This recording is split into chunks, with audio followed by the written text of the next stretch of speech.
시작합시다. 안목 소문 읽겠습니다. 신앙 인생을 잘 살아내려면 안목이 필요하고 또 중요합니다. 몇 해 전 출간한 인생을 통해 기독교 그 영광의 정체성이 드러나는 자리를 보았다면 이번 책 안목을 통해서는 영광의 정체성을 발견하는 통찰에 대해 이야기하고자 합니다. 안목이 중요한 주제로 떠오른 것은 이사야서 강해를 시작하면서부터였습니다. 방대한 이사야서를 헤매지 않고 성경이 말하는 대로 읽어내기 위해서는 바른 안목이 필요했기 때문입니다. 처음에는 이사야서를 잘 읽어내기 위한 안목에서 시작하였으나 결국 신자의 인생과 하나님의 일하심을 어떤 안목으로 바라보아야 하는가 하는 주제로 확장되었습니다. 이런 이유로 이사야 읽기에만 한정된 주제로 이해될 수 있는 기존 제목 박영선의 이사야 읽기 대신 안목이라는 제목으로 다듬었습니다.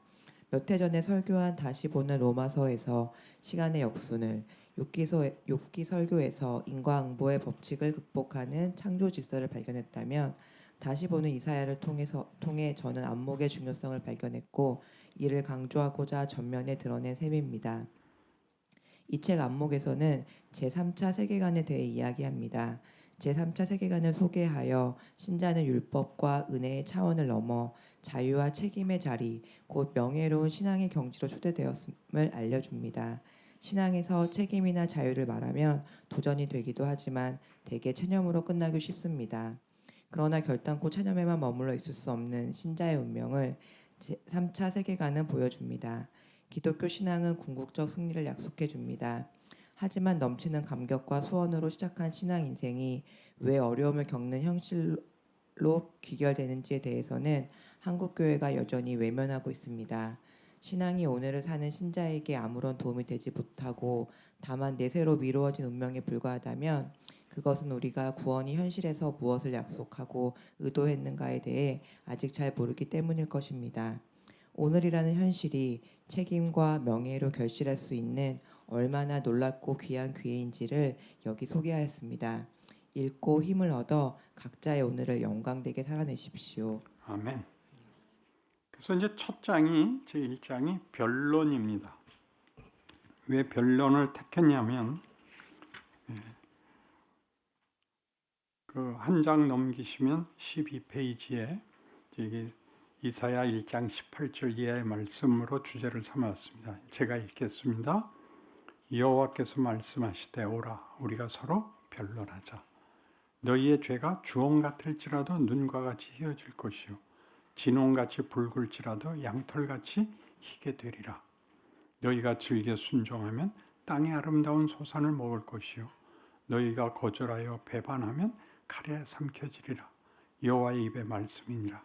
신실하던 성읍이 어찌하여 창기가 되었는고 정의가 거기에 충만하였고 공의가 그 가운데 거하였더니 이제는 살인자들 뿐이로다.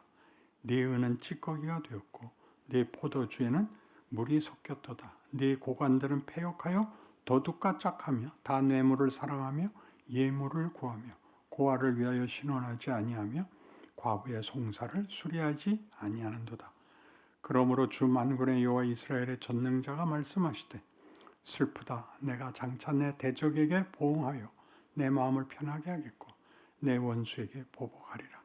내가 또 내 손을 네게 돌려 내 찌꺼기를 잿물로 씻듯이 녹여 청결하게 하며 내 혼잣물을 다 제하여 버리고 내가 네 재판관들을 처음과 같이 네 모사들을 본래와 같이 회복할 것이라. 그리한 후에야 네가 의의 성읍이라 신실한 고을이라 불리리라 하셨나니 시온은 정의로 구속함을 받고 그 돌아온 자들은 공의로 구속함을 받으리라. 그러나 패역한 자와 죄인은 함께 망하고 여호와를 버린 자도 멸망할 것이라. 너희가 기뻐하던 상수리 나무로 말미암아 너희가 부끄러움을 당할 것이요 너희가 택한 동산으로 말미암아 수치를 당할 것이며 너희는 잎사귀 마른 상수리 나무 같을 것이요 물 없는 동산 같으리니 강한 자는 사모라기 같고 그의 행위는 불티 같아서 함께 탈 것이나 끌 사람이 없으리라. 이사야 1장은 굉장히 놀라운 하나님의 탄식으로 시작합니다. 하늘이여 들으라 땅이여 내 말을 들으라. 내가 아이를 낳았거늘 이 아이가 순종치 않고 개판이다. 어찌하면 좋단 말인가라는 비탄에 섞인 하나님의 호소와 함께 지금 여기 오늘 본문 보는 것 같이, 그러니 어디 한번 얘기를 나눠보자. 너 왜 그랬냐? 너 왜 그랬냐? 왜 그랬냐? 이렇게 물어오십니다. 그러니까 여기에 나타나는 가장 큰 우리에게 충격을 주는 것은 잘잘못에 대하여 거기에 정당한 판정을 내리고 상벌을 내리는 하나님이 아니라 납득을 시키려고 우리에게 준 자유를 마음껏 쓰게 하고 네가 쓴 자유가 무엇을 결과시켰는지 봐라. 정신 좀 차려라 얘야. 철이 들어라. 이렇게 찾아오는 하나님을 보는 것입니다. 여기를 볼 줄 모르면 구약을 읽을 때마다 이렇게 읽죠. 저 바보 새끼들은 왜 밤낮 우상은 만들고 지랄이야. 나라면 안 그런다. 그렇게 쉬운 얘기가 아니라고요. 왜? 여러분들이 현실 속에서 뭘 만나느냐 하면 내 불편함과 어려움에 대하여 답하지 않는 하나님을 만나거든요. 여러분이 당장 필요로 하는 기도를 해서 답받아 본 적 있어요? 평생에 한두 번 있는 거거든요. 그 전에는 언제나 헛고생이죠. 그래서 우상을 만들어요. 우상이란 우리가 생각하면 말이 안 돼요. 왜? 우리가 읽은 역사에서는 하나님이 10가지 재앙을 내리고 홍해를 가르고 반석에서 물을 내며 만나를 먹으며 불기둥 구름기둥으로 인도함을 받고 요단을 건너 들어간 백성들이 그 하나님을 버리고 사사시대 내내 열왕기 내내 뭘 해요? 우상을 섬겨요. 왜 그런다고요? 하나님은 우리가 달래는 걸 안 줘. 초등학교 보냈더니 애가 돌아와서 하는 말이 엄마 몇 밤만 더 자면 학교 안 가도 돼? 라고 물으면 뭐라고 답하실래요? 3밤만 더 자자 그래? 그렇게 말 안 하죠. 학교는 끝까지 다녀야 되는 거야. 나 가기 싫은데요. 그래도 이건 가야 돼. 엄마 나 가기 싫어. 너 이 새끼 죽을래? 그렇게 되는 거잖아. 그래서 애들이 뭐라 그래? 친엄마가 아닌가 보다. 이렇게 되잖아. 그래서 뭘 만들어? 자기가 자기 진짜 엄마를 만들었어. 뭐라고 기대하고? 내 필요를 들어줄 거라고 기대하고 만든 게 우상이야. 그러니까 우리가 구약 내내 보는 이스라엘의 실패는 하나님이 무엇을 하려 하는지를 따라오지 못하면 사람이 무엇이 되는가를 보이는 거예요. 3장 이후의 타락에서 5장에서 보는 바와 같은 그 900살씩 살고 다 죽었다로 바벨탑까지 쌓아서 하나님이 내려와서 다 흩어버려야만 됐었다. 그리고 느닷없이 내가 네게 복을 주오라는 새로운 창조가 약속이 아브라함에게 주어지죠. 그거는 아브라함이 뭘 해서 준 보상이 아니라 빛이 있으라 한 것 같이 아브라함에게 너는 복이 되라.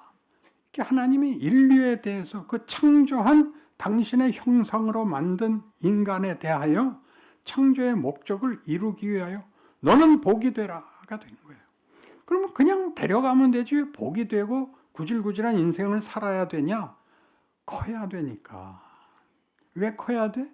내가 실력이 생겨서 이 의미와 가치를 알아야 되니까. 애는 그냥 사탕 주면 그만이잖아. 내가 데리고 놀 장난감을 만드는 게 아니잖아. 그러니까 시행착오를 겪어야지. 애가 뭐 불장난도 하고 물장난도 하고 그걸로 혼도 나고 하면서 크는 거지. 그걸 지켜보시고 때마다 필요할 때마다 그러면 안 돼, 이래야 돼 라는 걸 긴 역사를 가지고 증언하고 나서야 예수가 오신다고. 내가 만들려는 것은 이런 존재다가 예수예요. 예수는 인간의 모델이야. 그는 아버지의 명령에 순종하며 그것을 기뻐하며 그것이 자신의 복이며 영광이며 그 인간으로 와서 갇힌 육신, 제한된 인생을 살고 오해받고 우리 손에 죽어나가는 것으로 하나님이 자기를 증명하고 있다는 것을 우리가 깨달아야 되는 거야. 우리 하나님은 겁주는 하나님이 아니라, 공갈로 우리를 휘어잡는 게 아니라, 우리를 위해서라면 자기가 죽을 수 있다 그러는 아버지다를 배우는 거예요. 알아듣는다, 못 알아듣는다. 알아듣는데 현실적으로 불만이다. 여러분이 불만으로 여기는 것이 여러분을 만들어요. 다 이런 얘기를 해. 남자는 군대 가서 사람 됐다 그러고 여자들은 시집살이해서 사람 됐다 그래요. 그러나 그때가 가장 고통스러워. 군 생활이 가장 고통스럽고 시집살이가 가장 고통스러워. 누구한테 하소연할 데도 없어. 그러나 나중에 커서 보면 인간이란 자기가 원하는 것보다 더 많은 것을 가져야 돼. 그 더 많은 것이란 뭐냐 하면 고통, 갈등, 심지어 원한, 절망 같은 것까지도 자신의 것이 되어야 돼. 그런 것들이 없이는 분별이라는 것, 선택이라는 것, 가치라는 것을 알 수가 없어. 가치와 의미를 모르면 존재가 헛것이 돼. 물건이 되고 말아. 그래서 기독교 신앙에서 제일 무서운 것은 체념이에요. 체념은 뭐야? 그냥 이대로 살다 죽을게. 그건 안 돼. 자식이 와서 항의하는데 너 학교는 꼭 다녀야 된다 그랬더니 뭐라 그랬다고? 나 그냥 이대로 죽을게요. 제일 하나님이 속상해하는 거야. 욥이 시험 당하고 맨 처음 한 반응이 뭐야? 하나님 나 잘못한 거 없어요. 왜 이러세요? 왜 잘못하지 않은 나한테 벌을 내리세요? 하나님 그렇게 심심하세요? 나 죽어버릴 거예요. 그런 때니까 나 죽어버릴 거예요. 죽으려고 생각하니까 무슨 생각이 나? 억울하잖아. 하나님 도대체 왜 일을 이따위로 하세요? 그 다음 반응이야. 하나님 어쩌자는 거예요 도대체? 말 좀 하세요. 이게 두 번째야. 그리고 이제 결론이 2월 첫째 주에 나와. 내가 쓴 책에도 나오지만 좀 더 한 걸음 더 나간 얘기를 2월 첫째 주에 결론을 얘기해야 돼요. 그 많은 것들이 욥을 만들어. 어디까지 오냐면 그 분노와 그 원한이 용서를 하는 대로 와. 자기를 이렇게 못살게 군 세 친구를 욥보고 용서하라 그래. 용서란 얼마나 굉장한 거지요? 용서란. 그들보다 커야지 품을 수 있는 거 아니야. 그들보다 깊어야 품을 수 있는 거 아니야. 거기에 오래. 그러니까 이들의 공격과 그 공격을 받는 자의 피해자의 억울함을 다 섞어서 하나님이 그 모든 것이 합력하여 선을 이룬다는 로마서 8장의 약속이 어떻게 역사 속에서 증거되고 있었는가를 보이는 게 욥기야. 거기에 그 공격하는 친구들의 공격이 얼마나 칼날 같아. 네가 잘못한 것이 없다면 왜 너한테 이런 일이 생기느냐. 네가 당하는 이 화는 버리지 않냐. 그러니까 빨리 회개해라지. 회개한다는 게 그러니까 한국교회에서의 수준에서는 잘못을 지워버리는 거지. 잘못을 지우는 게 회개가 아니라 이 단계를 넘어서야지. 오해를 당할 수 있다. 내 한계를 감수하겠다. 너 왜 그렇게 못생겼니? 미안해. 그래야지. 너 이 새끼 눈깔이 삐었구나. 그러면 안 되지. 쉽지 않아요. 그러나 멋있어져야 돼. 링컨의 멋이 뭔지 아세요? 링컨은 이런 유머를 많이 했어요. 자신이 못생겼다는 걸 갖고 그렇게 유머를 많이 했는데, 이제 그때 서부시대의 외곽이 이제 대지가 넓으니까 산책을 나가는 게 말을 타고 나가. 말을 타고 나가다 숲속에서 어떤 부인이 말 타고 오는 걸 만나. 그러니까 링컨이 소리를 쳐. 부인, 놀라지 마세요. 제가 이렇게 생긴 건 제 잘못이 아닙니다. 부인이 뭐라고 답했는지 알아요? 당신 못생긴 거 당신 책임 아닌 건 아는데 돌아다니지 않을 책임은 있지 않소. 여러분 예수를 믿으면 이런 여유가 생겨요. 어? 돌아다니면 안 되지. 그게 돌아다니지 말라는 얘기가 아니라는 것쯤은 알죠. 여러분, 감수를 해야 돼요. 한계가 일을 해. 한계가. 다 만족이 되면 의욕이 없어져요. 도전이 없어져요. 더 나아갈 반발을 할 수가 없어. 반발을 요구해. 지금 있는 데서 다음으로 오라고 때리는 거야.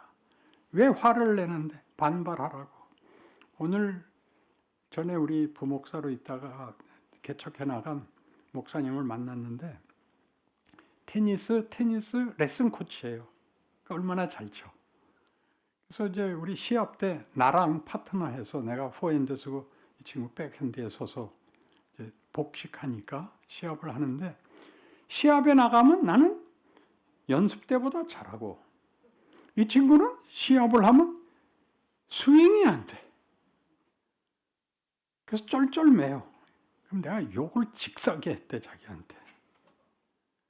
왜 했냐를 이제 알았대. 그래서 반발을 일으켜서 에이 마음대로 해 하니까 스윙이 되는 거야.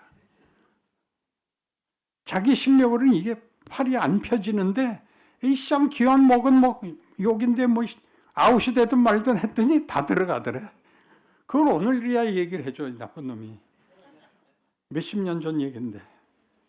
여러분에게 왜 곤란이 생긴다고요? 왜 갈등이 생긴다고요? 넘어서래요. 억울하래요. 억울한 거 견디는 거요? 못 견뎌요. 자기의 한계를 아는 것 같이 처참한 게 또 없어요. 그러나 하나님이 날 사랑한대요. 우리가 아는 조건과 기준과 다른 거야, 하나님이. 하나님이 나 하나를 위해서라도 예수를 보낼 수 있대.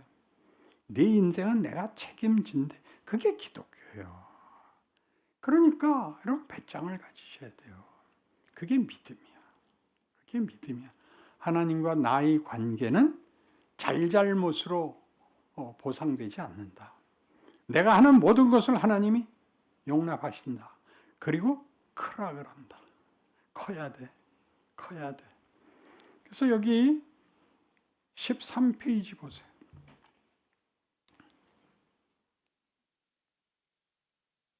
가운데, 그런데 우리는 하나님이 당신의 비전을 실현하시는 일하심을 잘 읽어내지 못합니다. 성경을 읽을 때 잘잘못만 가리는 이분법의 관점에서 보거나 이미 이스라엘 역사를 알고 있다는 전제에서 결론적 교훈만 뽑아내기 때문입니다. 그리고 쭉 내려가서 밑에서 네 번째 줄, 나는 나의 목적과 뜻을 너희에게 알리겠다라는 하나님의 의지가 들어 있습니다. 이스라엘을 향한 하나님의 목적은 그들을 다만 우월한 권력으로 강요하거나 법칙으로 통제하는 데 있지 않습니다. 하나님은 이러한 당신의 일하심을 이스라엘 백성과 이 말씀을 읽는 후대의 우리가 알기를 원하십니다. 이제 알아듣겠죠? 하나님이 왜 이렇게 하시는지를 이제 알아들어야 되는 겁니다.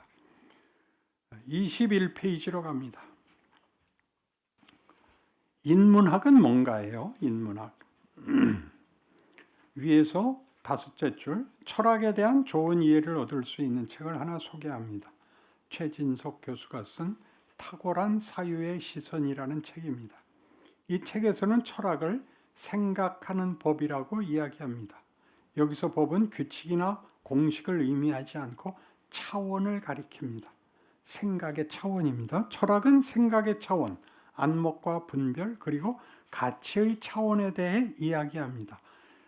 그러나 여기에도 한계는 있습니다. 철학을 포함한 인문학은 인간의 질문, 인간의 가능성, 인간의 경험, 인간의 희망을 대변하면서도 인간이라는 존재가 지닌 능력의 범위는 벗어날 수 없습니다. 그러니까 우리가 할 수 있는 건 아무리 상상을 해봤자 날아 올라갈 수 없는 것처럼 중력 법칙에 붙들려 있는 것이 우리에게 필요한 것처럼 우리의 이해의 범위 내를 벗어날 수가 없습니다. 그래서 인문학은 결국 비극과 절망을 수용해야 됩니다. 그건 뭐 문학에서도 그렇고 문학에서도 최고의 작품은 다 비극이고 철학에서도 물론 마지막에는 생각하는 것 자체가 허무하더라가 되고 역사에서 인간이 배울 수 있는 것은 없다. 왜? 언제나 틀리기 때문이다. 언제나 틀리기 때문이다. 굉장하죠. 그 많은 역사를 가지고 있는데도 또 틀리더라는 거죠. 그래서 인문학은 결국 인간이라는 존재의 해법이 인간에게 없다를 고백하는 건데 항복을 안 해요. 왜? 항복을 하려면 항복한 다음을 보상을 받아야 되는데 항복하면 끝이잖아.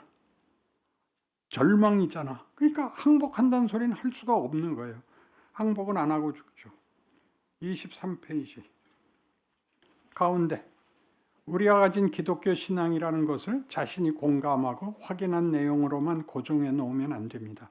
하나님이 여전히 열어가고 계시기 때문입니다. 이스라엘이 잡혀갈 때 잡혀간 자들도 하나님의 백성이고 남아있던 자들도 하나님의 백성이고 돌아온 자들도 하나님의 백성입니다. 이들이 다 하나님의 백성인데 그때 그들은 자기네가 경험한 데까지만 이해할 수 있었고 자기들의 경험 너머를 믿음, 약속이라는 것으로 열어놓아야 했습니다. 그러니까 잡혀간 자들은 벌받고 남아있는 자들은 면한 줄 알았죠. 돌아와서는 이제는 잘 될 거라고 생각했는데 돌아와서 또 실패합니다. 그래서 결국은 그 후에 보는 바와 같이 페르시아 시대 물론 속국이었고 그 다음을 이은 그리스 시대, 그 다음에 로마 시대까지 이스라엘은 속국으로 남아있고 그때야 예수가 오십니다. 무엇을 한 다음에 오는가요? 우리의 기대와 왜 현실이 다른가? 왜 우리의 소원을 하나님은 들어주시지 않는가를 갈 때까지 간 다음에야 예수가 오는데 그 예수를 받아들이는 것이 아니라 죽이는 것으로 끝나는데 구원이 성립이 됩니다. 부활이라는 것이 있을 줄은 몰랐죠. 그러니까 늘 얘기하지만 하나님은 창조의 하나님이며 부활의 하나님입니다. 그러면 창조의 부활이라는 결과가 있으려면 가운데가 뭐여야 됩니까? 성공이에요? 실패예요? 창조가 성공이 되면 부활이 필요 없죠. 부활이란 분명히 하나의 역전이니까. 여기 실패가 있는 거예요. 왜 실패가 있죠? 만들어지는 과정은 시행착오거든요. 여러분 살면서 배우잖아요. 인간이 뭐에서 배워요? 현실에서 배우는데 현실이라는 데는 누가 질서를 잡고 있죠? 죄와 사망이 왕노릇하는 곳. 허망함이 운명인 속에서 하나님 배반한 인간, 전원이 끊어진 냉장고, 수도가 끊어진 싱크대가 되는 거죠. 거기서 실컷 인간이 하나님 없으면 뭐가 되는가를 실컷 보고 그게 더 편하다고 생각했다가 그러면 안 되겠다를 반복하는 속에서 큽니다. 하나님이 은혜를 베풀어 하나님이 누구신가를 알리시며 우리에게 대조를 시켜서 우리로 크게 합니다. 현실적으로 여러분이 제일 많이 겪는 이 훈련은 자식 기르면서입니다. 그렇게 사랑하는데 그렇게 말을 안 들을 수가 없죠. 그렇게 커서 나중에 엄마 묘소에 와서 웁니다. 그때 잘할 걸 그랬어요. 그럼 뭐라고 답하실래요? 괜찮아. 난 네가 천국 가면 그만이야. 그렇게 답하는 게 엄마 아닌가요? 하나님이 그런 마음이라서 아들을 주는 거예요. 하나님이 아들을 내보낸다는 건 굉장한 거예요. 내 아들이 죽을지언정 나는 너희 못 논다. 그게 십자가예요.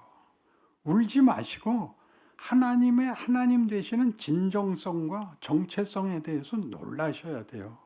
그게 기독교예요. 나는 오늘 죽어도 천국에서 눈 뜰 걸 확신해. 그래요. 근데 사는 동안은 어떻게 살 거예요? 죽은 다음을 얘기하려면 지금 죽어야 제일 편하잖아. 지금 죽으면 좀 아슬아슬해요. 천국 갈지 지옥 갈지. 크라는 거야. 잘잘못을 따지지 않아. 그래서 로마서 8장이 있는 거야. 그러므로 그리스도 예수 안에 있는 자들에게는 결코 정죄함이 없나니 이는 생명의 성령의 법이 죄와 사망의 법에서 너희를 해방하였습니다.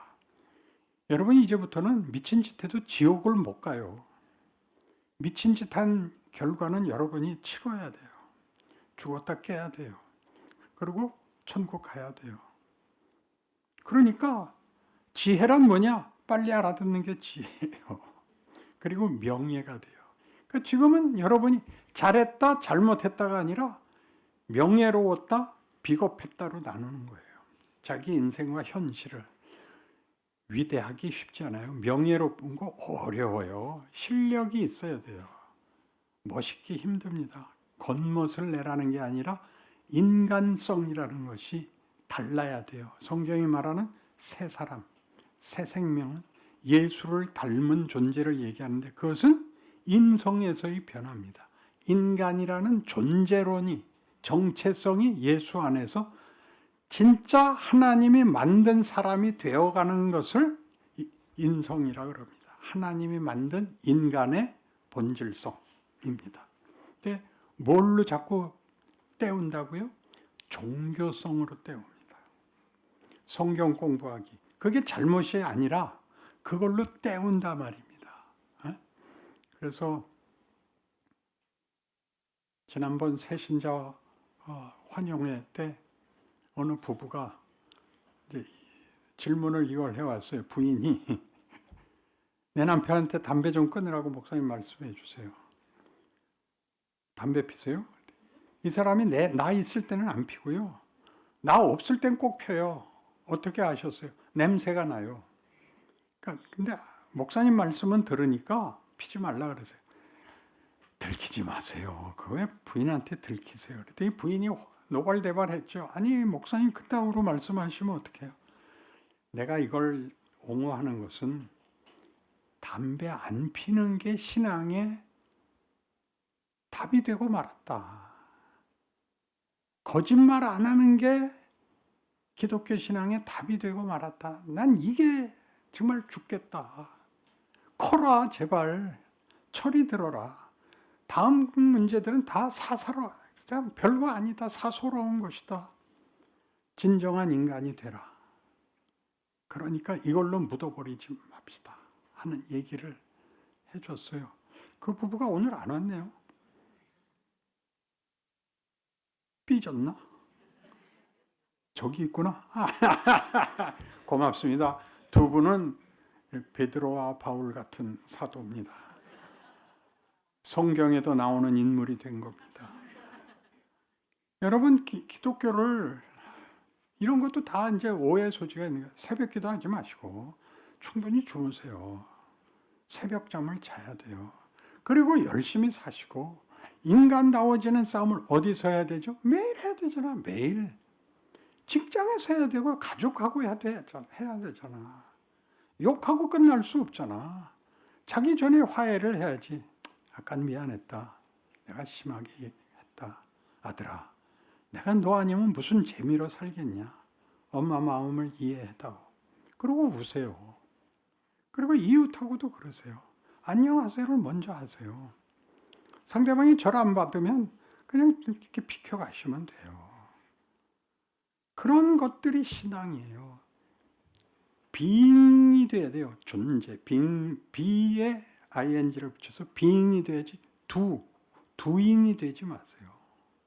빙이 됐기 때문에 리액션이 나오는 것이지 윤리를 행해서 내 신앙을 행하고 있다라는 걸로 스스로 속이지 마세요.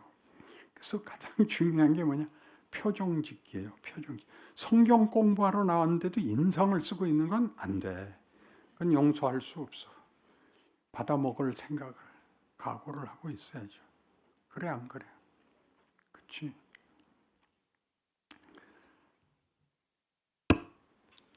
24페이지 끝에 절에 가시면 하나님이 나를 어느 시대에 살게 하고 어떤 도전 앞에 세워 내 안에 무엇을 담으려고 하시는가를 물어야 하는데 아무도 그렇게는 못하고 있습니다.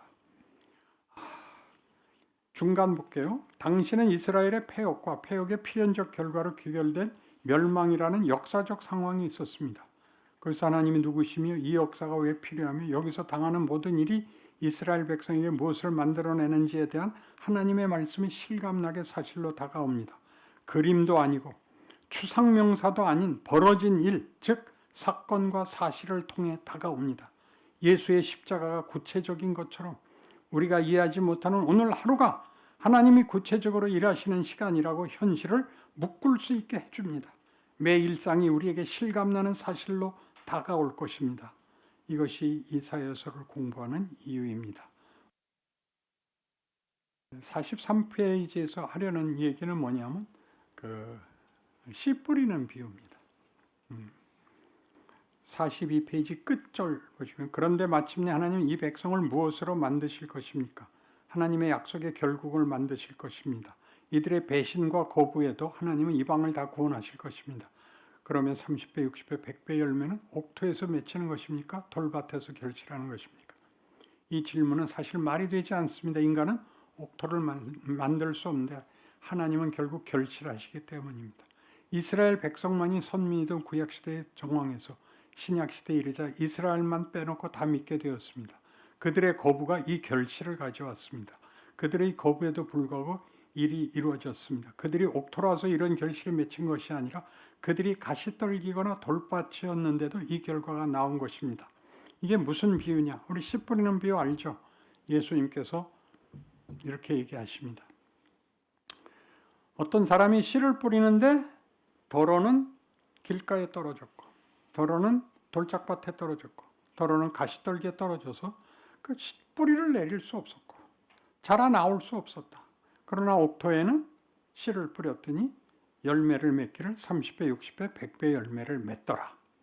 그러니까 제자들이 뭐라고 묻냐 하면 이제 마태복음 13장 얘기입니다. 제자들이 묻기를 그 뻔한 것을 뭘 비유까지 드십니까? 그래요. 뻔한 얘기잖아요.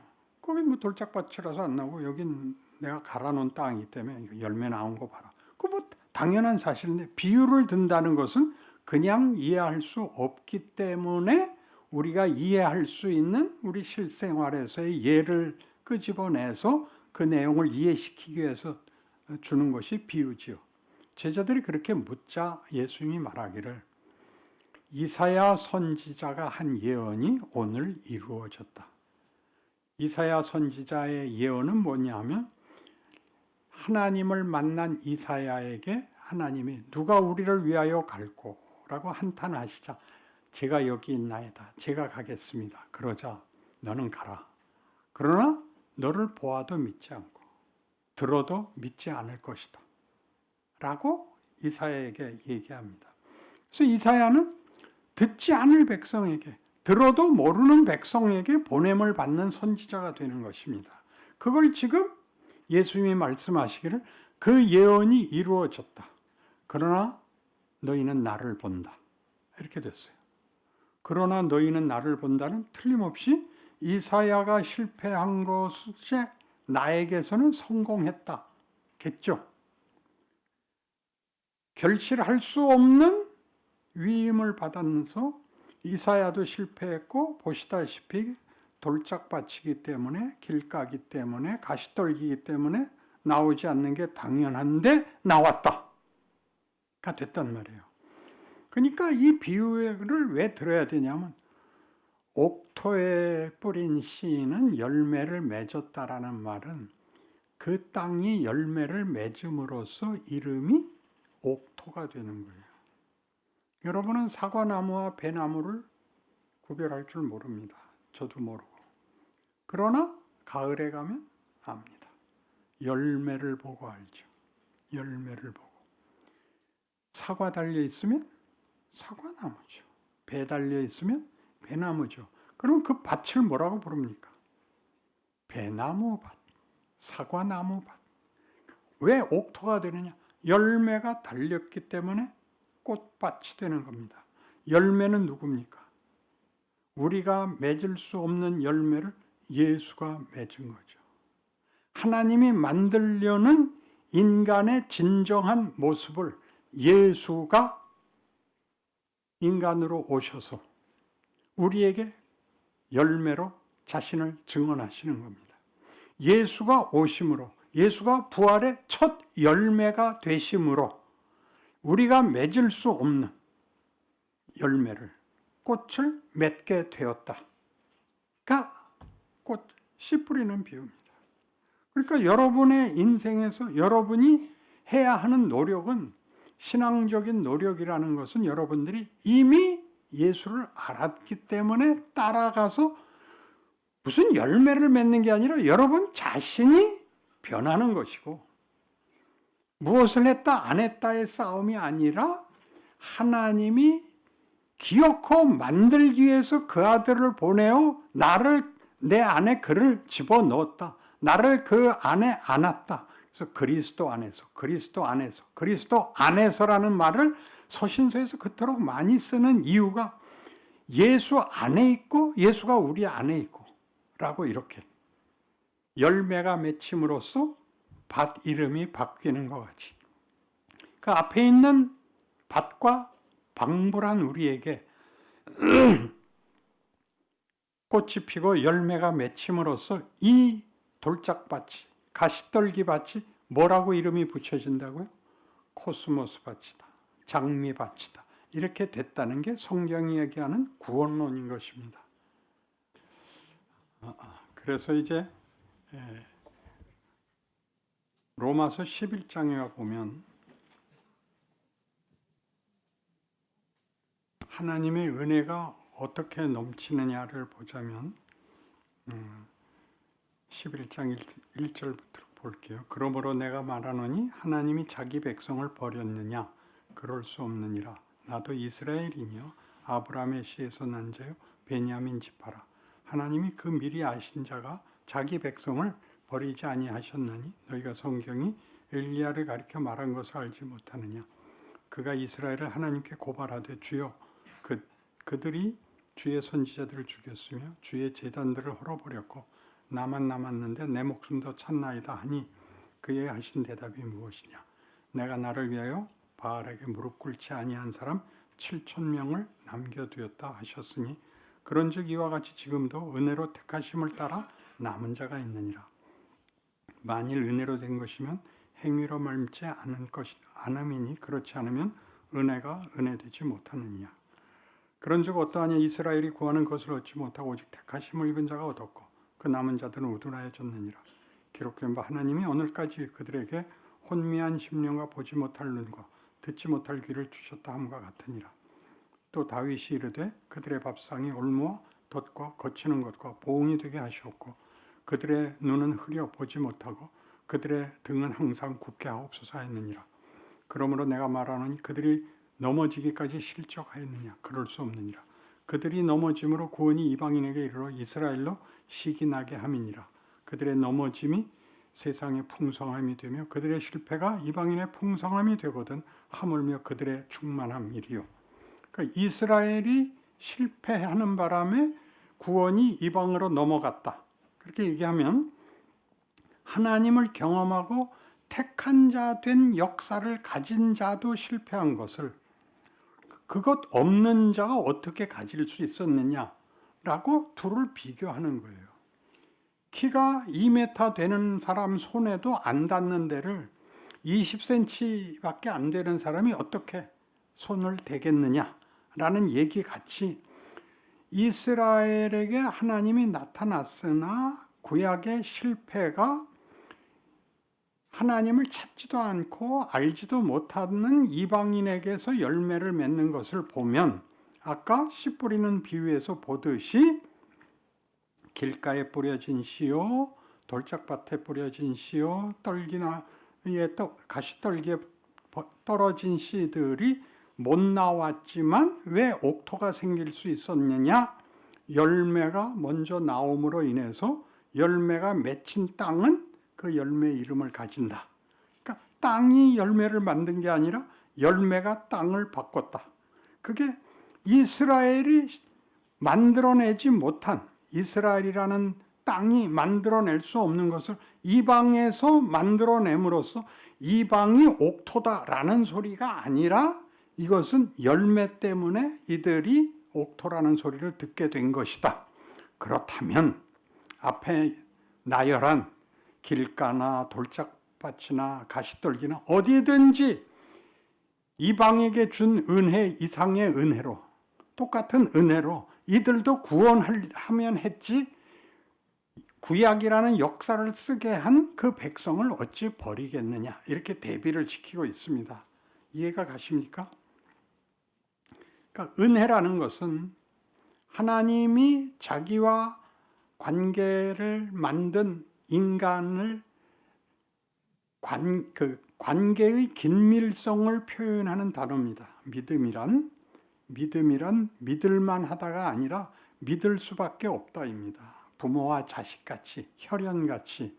그래서 우리가 성찬식에서 보는 식으로 얘기하면 떡을 떼어 먹으라죠. 이건 너희를 위하여 찢기는 내 살이다. 내 살을 먹어라. 이 잔을 받아라. 예수께서 흘린 피를 받은 잔이다. 이건 내 피다. 마셔라. 그래서 예수를 먹는다는 개념이에요. 성찬식은 우리를 위하여 죽으셨다에 흑흑대지 마시고 내 본문을, 인간이라는 존재의 본문을 예수로 채우고, 그래서 우리를 예수 안에 있게 하여 예수 그리스도와 성부, 성자, 성령의 연합에 우리를 부르고 있다가 기독교예요. 이해하시겠어요? 이걸 우리를 만들기 위하여 하나님이 너희가 나에게 어떤 존재인지 알겠느냐를 십자가로 보이셨듯이, 그러니까 히브리서 5장 8절 같이 그가 아들이시라도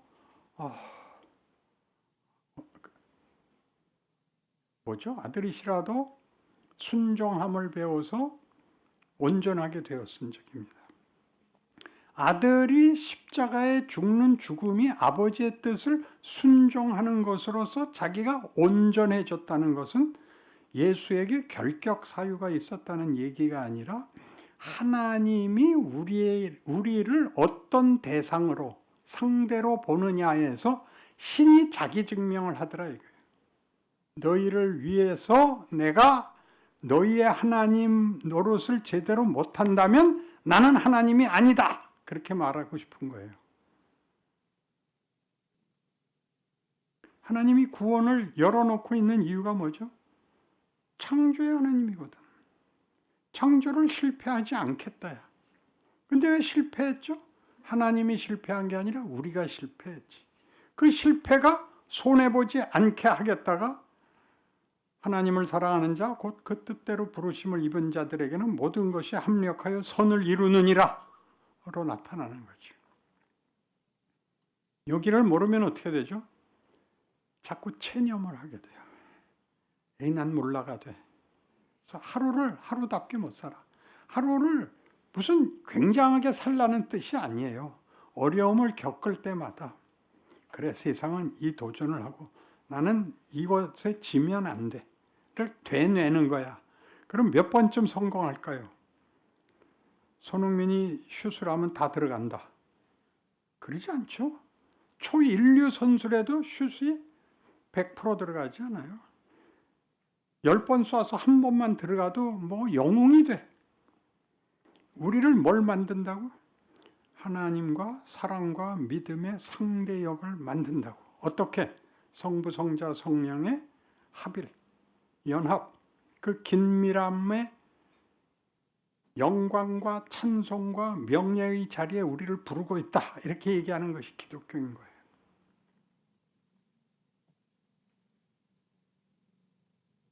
이 내용이 너무 깊어서 우리에게 사실 현실감이 없어요.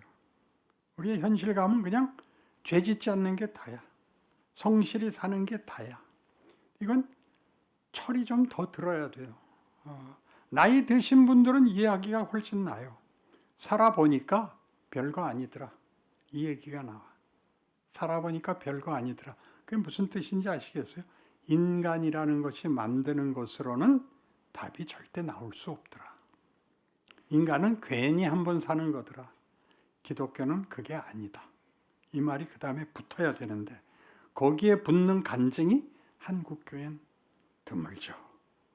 그러니까 여러분이 해야 돼요. 여러분이 그래서 나는 여기까지 왔어를 해야 돼요.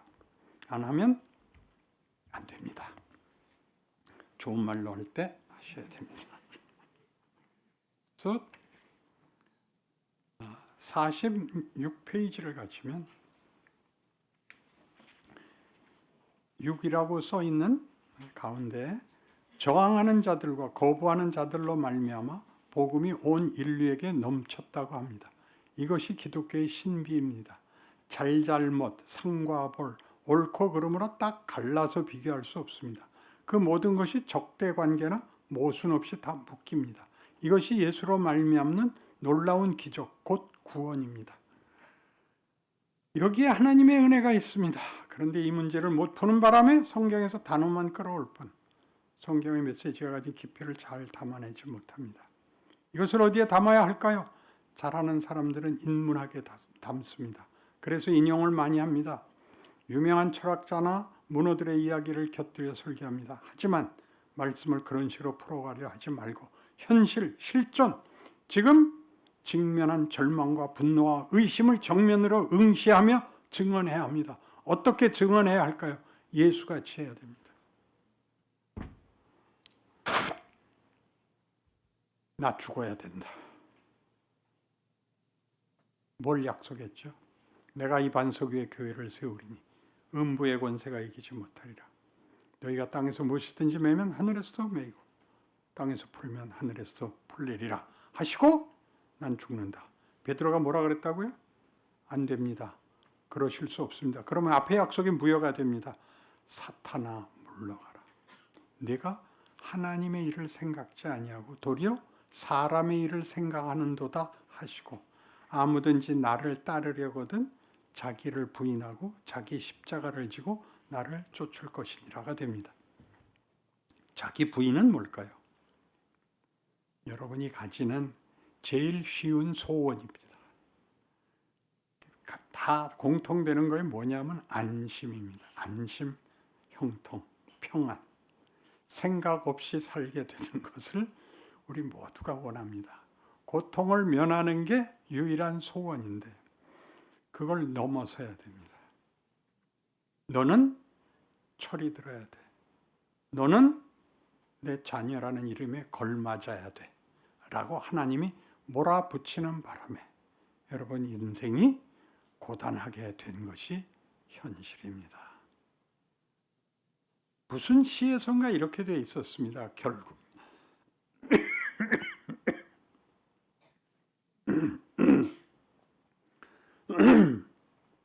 결국만 기억이 나는데 바람이 분다. 자, 살아가 보자. 멋진 시죠? 여러분, 바람이 분다. 오늘은 출근하지 말자가 아니라 하나님이 여러분을 기르고 있습니다. 하루도 빠짐없이 어느 순간도 여러분에게서 눈을 떼지 않고 있습니다. 이게 기독교인이 알아야 될 자신의 존재와 자신의 현실입니다. 여러분의 실력이 이 자리에 오셔야 됩니다. 그 다음에 52페이지로 가셔서 52페이지는 그 뒤 앞에 51페이지부터 있습니다.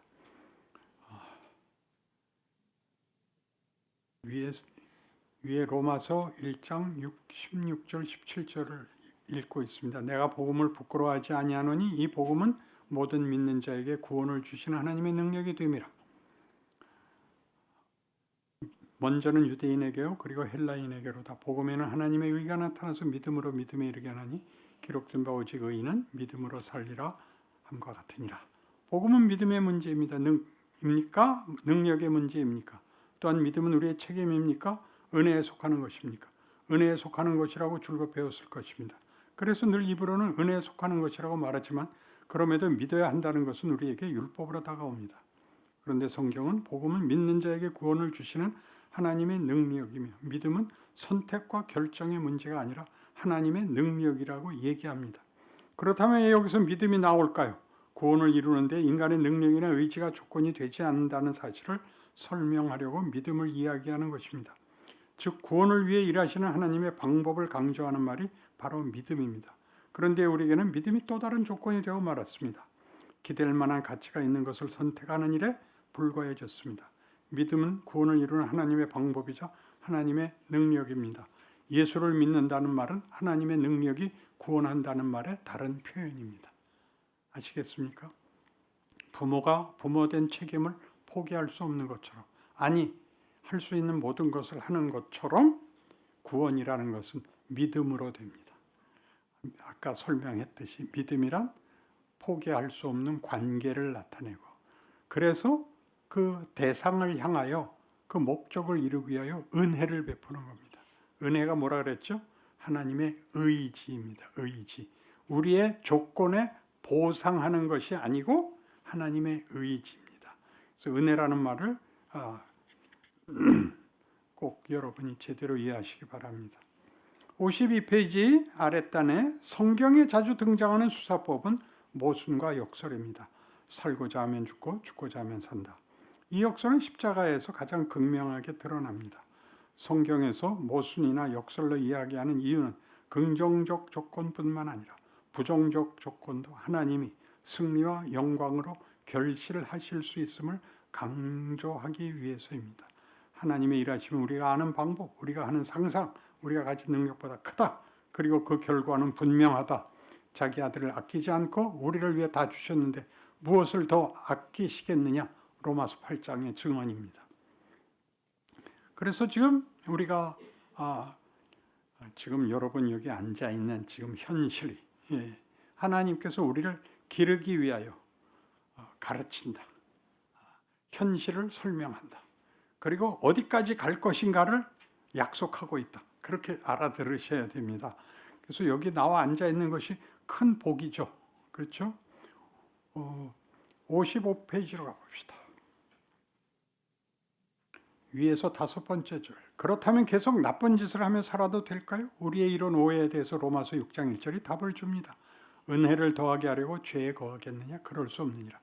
왜 은혜를 더하기 위해서 죄를 짓는다는 말이 나왔죠? 공짜라는 것 때문에.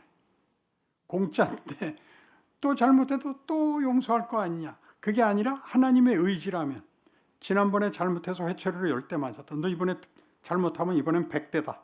그렇다면 여러분이 은혜라는 말을 다르게 듣겠죠. 은혜가 뭔지 하나님의 진정성입니다. 은혜는 하나님의 진정성. 자신이 목적한 대상을 향한 하나님의 진정성. 모든 것을 다 동원하실 하나님의 성의입니다. 그래서 계속 보죠. 우리가 잘못한 것으로도 하나님이 유익하게 하신다. 우리가 예수를 죽였으나 그 죽임이 우리를 구원하시는 하나님의 방법이었다 알았다면 이제 남은 삶을 가능한 한 명예롭게 살도록 힘써라. 이렇게 성경은 권면합니다. 자, 명예를 위해서 살아야 됩니다. 명예란 훌륭하다 이렇게 듣는 말 정도가 아니고 존재요, 실존이어야 됩니다. 인격이고 성품이어야 됩니다. 쉽지 않죠. 쉽지 않죠. 해야 됩니다. 왜요? 이게 우리에게 유일하게 우리 마음을 기쁘게 합니다. 상대를 눌러서 승리를 가지는 것이 아니라 나를 눌러서 승리를 가집니다. 나를 눌러서. 내가 세상이 요구하는 승부, 세상이 요구하는 폭력을 포기할 수 있다. 왜? 더 큰 걸 갖고 있다. 뭔데? 하나님의 자녀라는 이름, 그 실존으로서의 명예를 하나씩 해야 된다. 라고 해나가는 것입니다. 아멘이 옳시다. 해야 됩니다. 부끄러워해야 됩니다.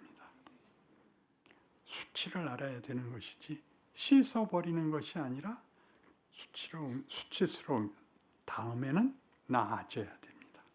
그래서 교회에서 열심히 신앙생활 하신 어른들이 예전에 본 모습입니다마는 산기도 갔다 오시면 그렇게 화를 내곤 하셨어요. 우리 교회는 사랑이 없어. 그리고 막 야단치고 이 새벽 기도도 안 나오는 게으름뱅이들 이렇게 야단을 쳤어요. 그러지 말라는 거죠. 누가 이렇게 캥겨서 나 요새 새벽 기도도 못 나오고 창피해 죽겠어. 그럼 걱정 마. 내가 당신 것도 기도해. 나한테 밀어. 열심히 살아. 그렇게 말하라고요. 안다스텐? 멋있어지는 방법을 구구절절히 나열해야 돼요. 우리가 인간들에게서 그의 지위와 권력에는 할 수 없이 머리를 숙이지만 진정으로 항복하는 건 인간이 인간다울 때 항복합니다. 인간이 인간다울 때란 짐승이 아니고 이해관계에 얽혀 있지 않고 나에게 가슴을 열어주는 사람에게 항복합니다. 멋있는 사람이죠.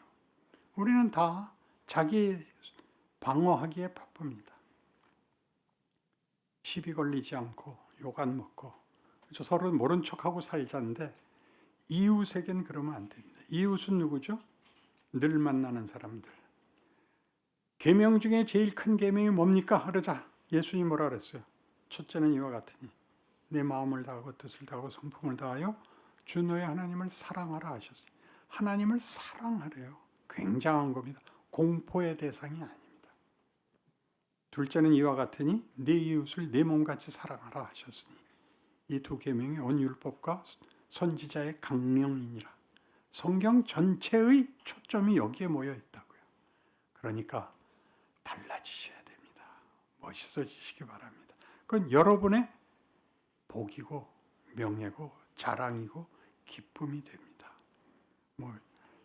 요즘 세상이 힘들다, 교회가 욕먹는다, 그런 얘기 입 밖에 내지 마십시오. 교회가 욕먹는다는 얘기를 해서 도대체 얻는 게 뭐가 있습니까? 누가 요새 교회들 왜 그래? 안 그런 사람이 더 많어. 그러세요. 내가 있잖아. 그러세요. 그런데 합세해서 넘어가지 마십시오.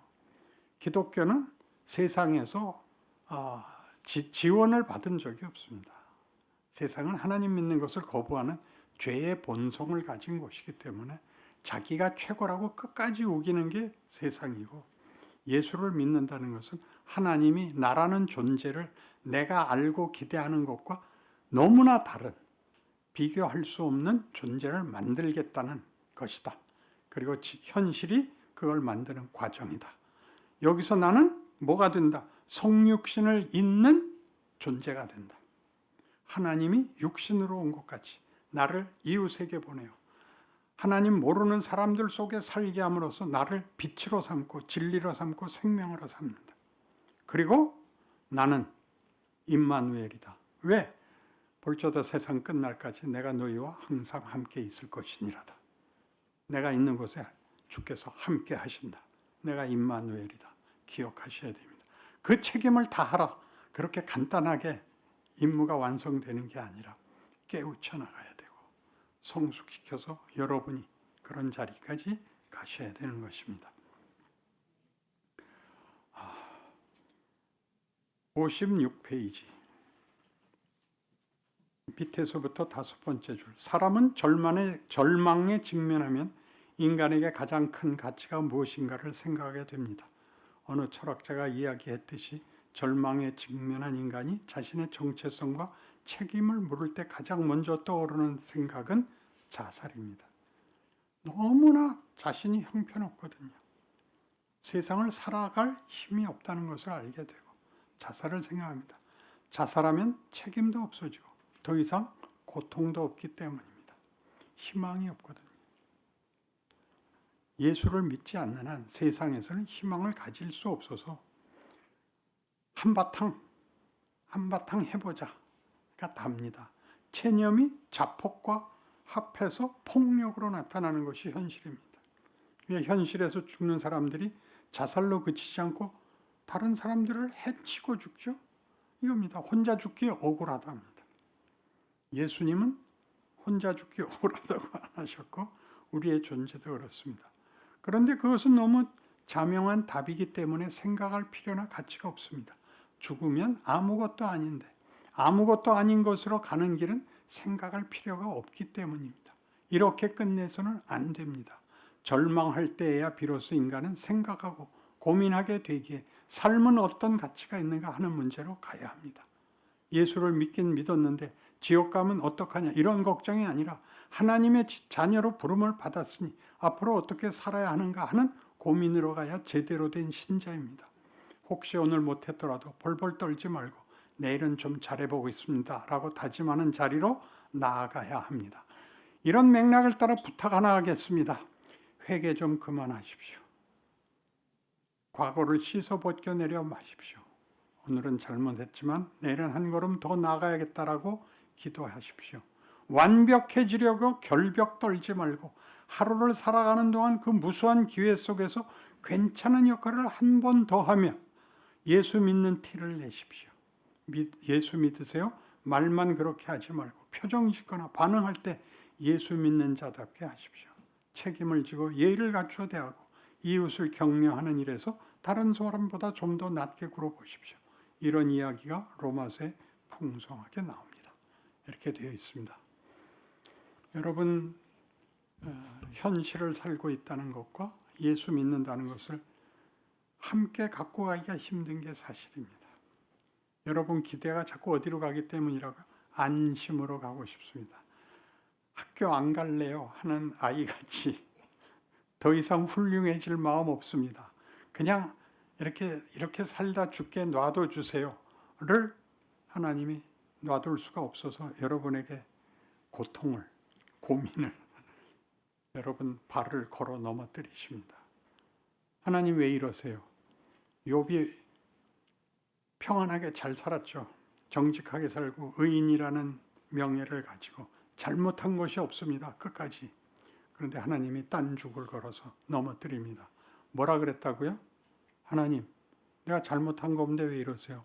나 죽어버리면 누구랑 놀 거예요? 나 확 죽어버릴 거예요. 그러다 죽을래니까 억울하거든요. 하나님 왜 일을 이렇게 하세요? 하나님 이따위로 일하시면 어떡하자는 거예요? 그게 욥이 했던 기도고 나중에 하나님의 결론을 듣고야 하나님이 우리를 무엇을 만들려고 하는지가 잘잘못에 대한 보상이 아니라 우리 자신을 내가 귀로 듣기만 하였사더니 눈으로 봅니다. 하나님의 영광을, 하나님이 나에게 누구신가를 보는 겁니다. 본다는 말이 외국 사람들에 의해서 한국말을 배울 때 제일 어려운 단어가 뭐냐 물었더니 나온 게 본다입니다. 왜 본다가 어렵습니까? 영어로 I see는 무슨 뜻입니까? 알겠어요입니까? 알았습니다. 알고 있었습니다는 I know고 I see는 이제 알았습니다입니다. 그러니까 봅니다는 한국말이 이렇게 되어 있습니다. 생각해 본다. 맛을 본다. 시작해 본다. 본다가 아무데나 붙어요. 그래서 이제 하나님을 본다는 하나님을 알아봅니다예요. 하나님이 누구신지를, 나에 대하여 누구신지를, 나에게 무엇을 만들려고 하시는지를 그가 창조 세계를 보여줌으로써 욥에게 답하십니다. 나의 창조의 작품들을 봐라. 거기 불완전한 것이 있더냐? 거기에 아름다움과 예술성을 못 느끼겠느냐? 내가 너희를 내 형상으로 만들어 놓고 내가 잠시라도 눈을 돌릴 것 같으냐? 라는 것이 거기 숨어 있습니다.